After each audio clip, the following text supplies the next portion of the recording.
What up, guys? I've played a lot of games on the patch and I've watched a lot of streams. I'm here to deliver you what are the best legends to climb on patch 13.16 for TFT. This is just a general overview. I'll talk a little bit about the strategies with each legend that I think is good, not every single legend.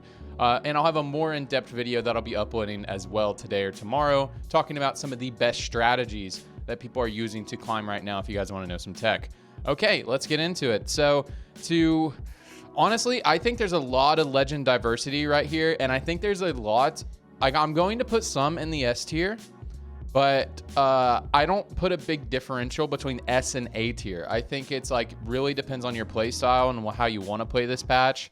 I think anything in A and S tier that I'm going to put today is generally going to be good, and it just depends on what legends you really like playing, and your play style should decide whether you take them. So if something's in the S tier, doesn't mean you have to take it over something in the A tier. So I just want to say that. Okay, first up is, I guess let's do ASol. I guess let's just do it in alphabetical order. ASol is somebody I'll probably move around a little bit. I'm going to go ahead and put ASol into the B tier. It may end up going down into the C tier.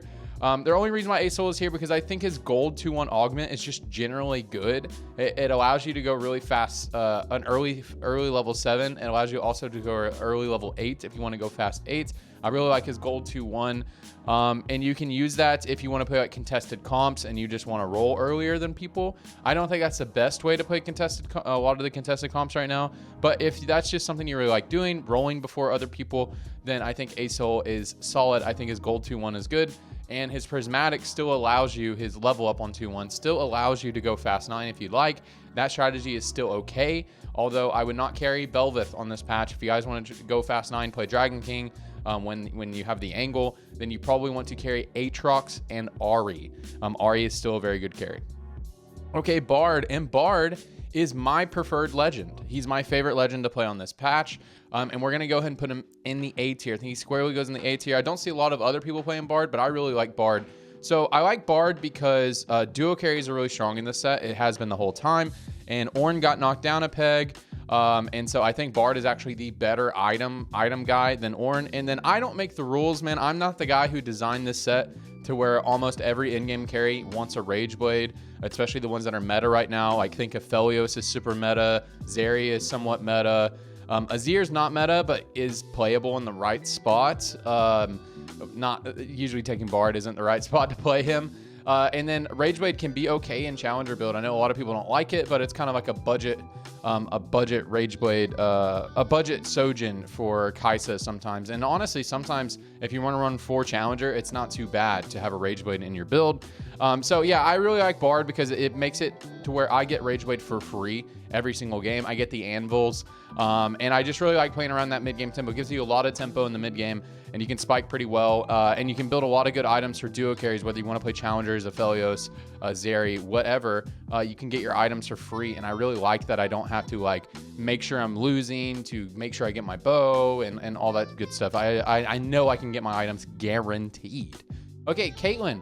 Caitlyn, I'm going to put into the A tier. I had Caitlyn in the S tier last patch because I overestimated the buffs that Caitlyn received, as well as the buffs to most of the lines. I thought a lot of the lines would be a lot more playable, like Azir and that sort of thing.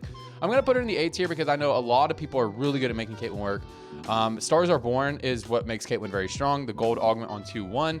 Starter kit is better on this patch because a lot of the lines are a little bit more playable. Although I would say, like, man, it's still hard to take starter kit because if you get offered like Azir or something like that, man, it's really tough to play Azir without very specific augment setups. Like you really want Vlad's augment setup to play Azir, or you want to have emblems and Shurima Legacy. Like it's very hard to make that build work on this patch. You got to really be high rolling it or playing in low elo, I guess. So that's why I don't really like Caitlyn as much, because starter kit is not as takeable as I thought it would be. And then Stars Are Born is really strong for early game tempo. I think a lot of people are playing Lost Streak early right now, especially because Piltover is so broken. A lot of people are used to playing weak early games, so you can really take advantage of that and get a very good placement every game just by winning the early game with Stars Are Born. You don't have to win streak. Everybody thinks you have to win streak. You don't have to. It's ideal, but you don't have to. People are obsessed with streaking, man. I was streaming yesterday, and I was like, somebody in my chat said, man, if you lose your streak here, isn't your game just over? And I'm like, what do you mean my game's over? I'm on a 4-win streak. I have 20 gold in my econ. I am level 5. I'm chilling. If I lose, it sucks. But if I win, It's awesome. Like, you know, like it's if I lose, it's still fine. It's still 4 streaked. Like, we're chilling, man. So like, you don't have to force a win streak. It's still fine without it. And a lot of people, it's even in high elo, are very successful. Like Sub-Zero Arc is very good with Caitlyn. Joe Bookmark very good with Caitlyn. Caitlyn, for some reason, it seems like it should be my style, but it doesn't work for me. Okay, Draaaven. I spent a lot of time trying to make Draaaven work on my Smurf because Draaaven to me is like the least used legend, and so I wanted to see if I would make him work. I'm a little bit of an edgelord in that aspect, and he is going squarely into the C tier. The only reason why he's not going into the D tier is because I think if you get a really strong early game, like if you high roll an early game, you take his augment, it's a free first. Like you take his spoils of war, it's a free first. Especially for that gold or prismatic tier. Like it's just the freest first if you are at a strong spot and you know how to play hyper great. You got to play like a psycho when you play Draven. But if you don't get presented with a strong early game, all of his augments are just completely untakeable. They're completely untakeable. So he either goes in the C or D tier. Okay, Ezreal, my boy Ezreal. Ezreal has overall been my favorite legend for the majority of the set. And since Bard is in the A tier, and I think they're very similar, I always think the item guys are extremely similar. I'm going to go ahead and put Ezreal in the B tier, but he's going to go ahead of ASol. I think Ezreal is very good. Not quite as good as Bard, and the only reason why he's not quite as good as Bard, because I don't make the rules, man. Bard drops anvils, Ezreal doesn't. You know, you get a lot more front-loaded power with Ezreal. You get your items much earlier into the game. But I really like Bard because if I'm going to be playing like AD Flex, I can guarantee Rageblade, Deathblade every single game. If I'm playing challengers, I can guarantee my GA,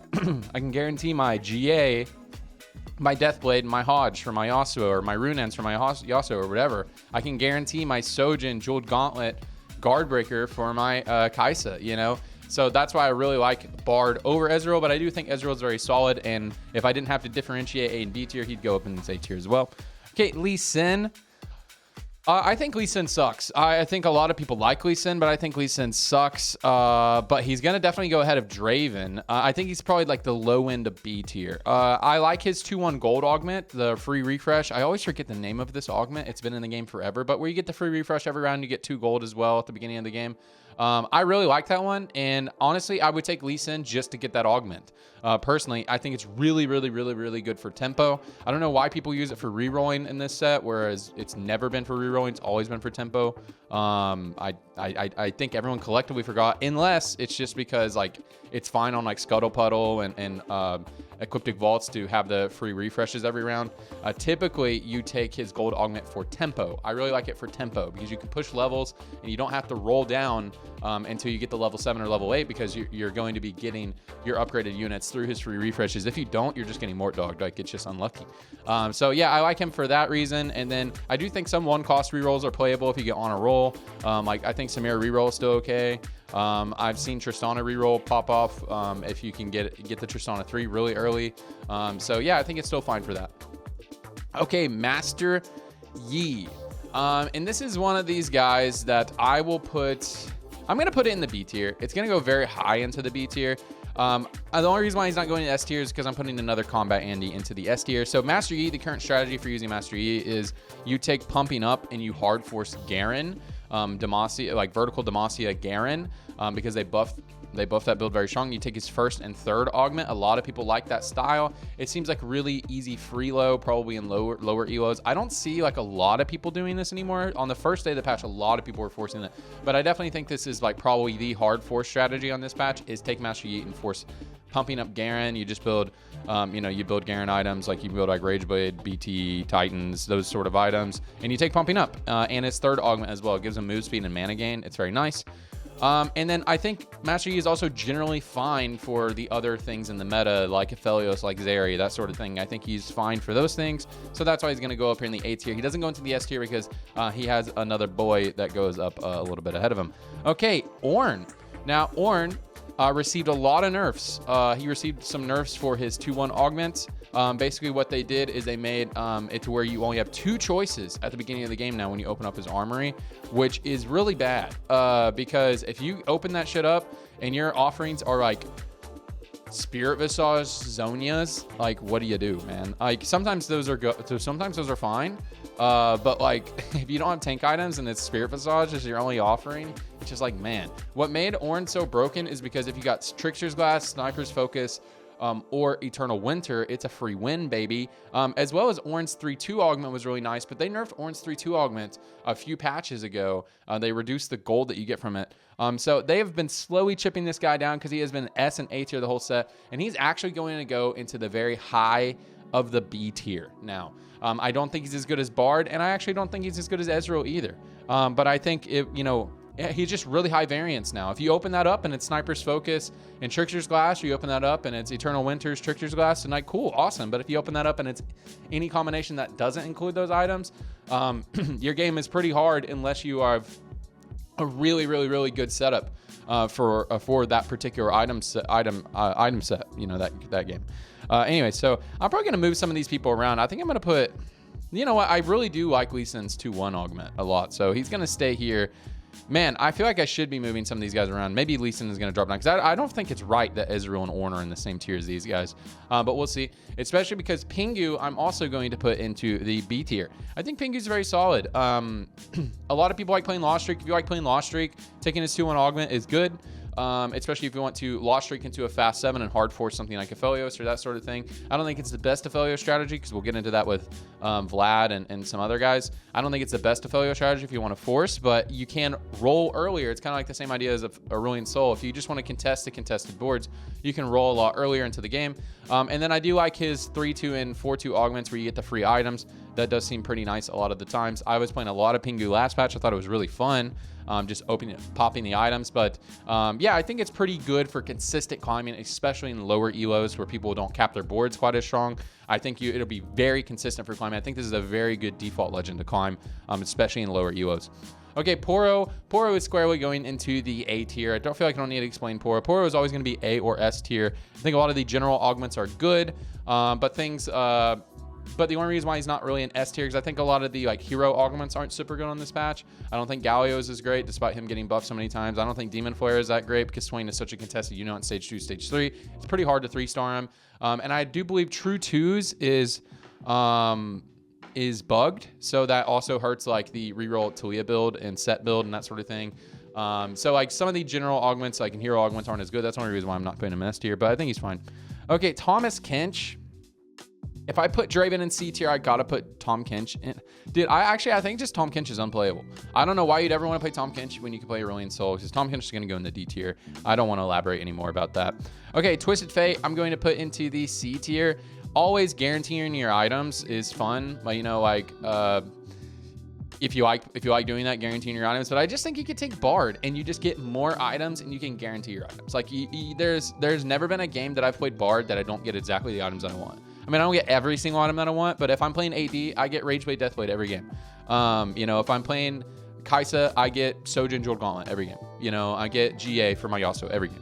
So, you should just play this. And if you want to use this to force Garen because you want to get the perfect Garen setup, man, you can just play Master Yi. And you have combat augments, and it's just, way stronger. I think Twisted Fate's really hard to play. All right, Urf is going to be our first S tier. Urf goes into the S tier. I think Urf is extremely good on the patch and enables a lot of builds.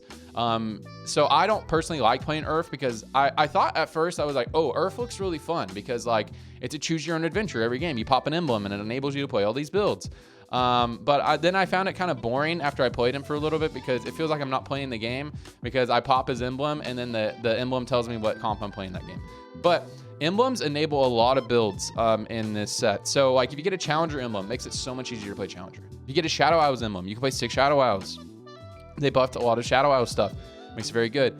This is one of the few ways to make Sorks playable. Sork is a really, really, really strong build, but it's conditional around getting an emblem. If you don't get an emblem, it's very hard to play the game. If you like playing AD comps, just getting Freljord is really nice. Getting a Deadeye emblem makes it a lot easier to play. You can play different variations of the Aphelios build. You don't have to play the Bastion version or just base Freljord version. So if you get Zaun emblem, you can play Zauns. If you get Shurima emblem, it's one of the few ways that makes Shurima playable, but although I don't think this is the best strategy for playing Shurima if you want to play that. So if you get Invoker emblem, it allows you to play Invokers. Urf is just really, really, really good. I think Urf is so good. And then Urf's additional augments give you items and stuff. That stuff's always really good. Okay, Veigar.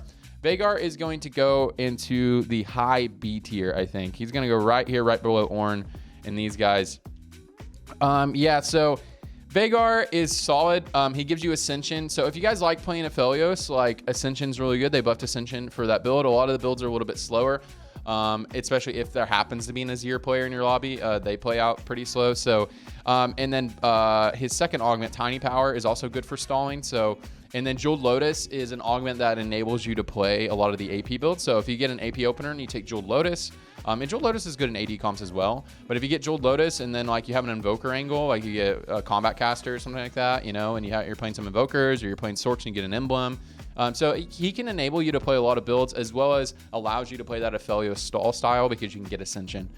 All right, now let's talk about Vlad. Vlad is the best guy to force Aphelios. Aphelios is the best comp in the meta right now, if you haven't kind of gathered that from what I've been saying this whole video. Vlad is the best legend to enable you to play that Bastion Aphelios comp. And a lot of people like the lose streak, take this and play this. That's why I said that a lot of people are lose streaking because a lot of people are trying to force Aphelios. And they'll take Vlad and they want to get their losses early game, get their transfusion value, and really spike on stage 4. That's why I think playing aggressive with things like Caitlyn, things like Bard, things like Ezreal, things like Lee Sin can be really good on this patch. And that's why I was testing Draaaven because I was seeing like, hey, a lot of people are playing lost streak. I can just play like a Psycho. But it really only works if you get a high roll early game. So, but Vlad is going all the way up in the S tier because all 3 of his augments are takeable for Aphelios, which is the best build in the game. I don't think you take Battle Ready very often. My boy Beppo Carrot, he played a lot of Vlad last patch, and he was like, yeah, don't take his second augment, but his first and third augment are really good. So I think taking his first and third augment, Ascension with Bastion, is really, really, really strong. So if you guys like playing the not reroll Aphelios, the Aphelios Bastion comp, or just Freljord Aphelios, like health is always good in that comp. And then if you like playing Shurimas, which I don't think Shurimas are very good, but this is one of the ways to make Shurimas playable, is when you have Transfusion, it's very strong with vertical Shurima. So if you're on something like Placidium Library, and you know you're going to get an emblem, and you have a Shurima angle, and you do Lost Streak with Transfusion, then you can get to that 7 Shurima. It does actually make Shurima quite powerful. It is one of the very few ways to make Shurima powerful is taking Vlad's first and third augment on like something like Placidium Library, where you can get an emblem and you can guarantee that 7 Shurima tech. So anyways, guys, this is it. Yeah, I think anything in the S and A tier are going to be your best bet. And then a lot of the things in the B tier are very takeable depending on your playstyle. Like I think something like Pengu is very good for climbing. Anything below like Master 200 LP, I think it's very consistent climbing. And so like that like a lot of things in these B tiers, if you guys want to take it. But I think you should really play around S and A tier, especially around the strategies that I laid out. But I'll make another video just on these strategies, the best 4 strategies that people are playing right now. So make sure you check that out when that ends. But anyways, appreciate you guys. I love you all. And hey, I heckin' love TFT.